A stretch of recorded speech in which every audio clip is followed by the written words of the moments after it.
Hi guys, welcome to Richard Cabile YouTube channel. In today's video, I will teach you how to change screensaver style on Qnet Mobile C32.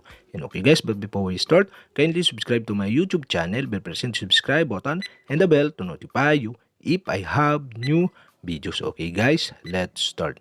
So okay guys, you'll have to do is go to setting in your Qnet Mobile C32. In settings, go to display.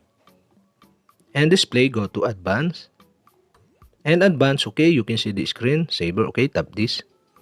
And the current screensaver is clock, okay. You can view this by tap the start now.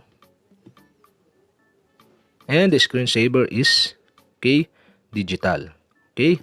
Go back. And to change the screensaver style, okay, you'll have to do is tap the gear icon on the right side.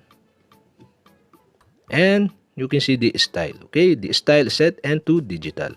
Okay guys, tap this to change the style. And the pop-up are show, okay, you can change into analog.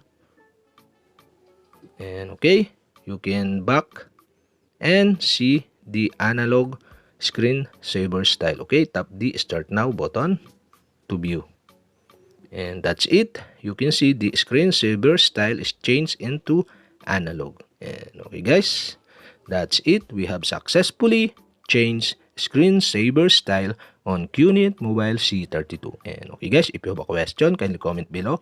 And don't forget to hit the subscribe button and the bell to notify you if I have new videos. Okay guys, thank you for watching.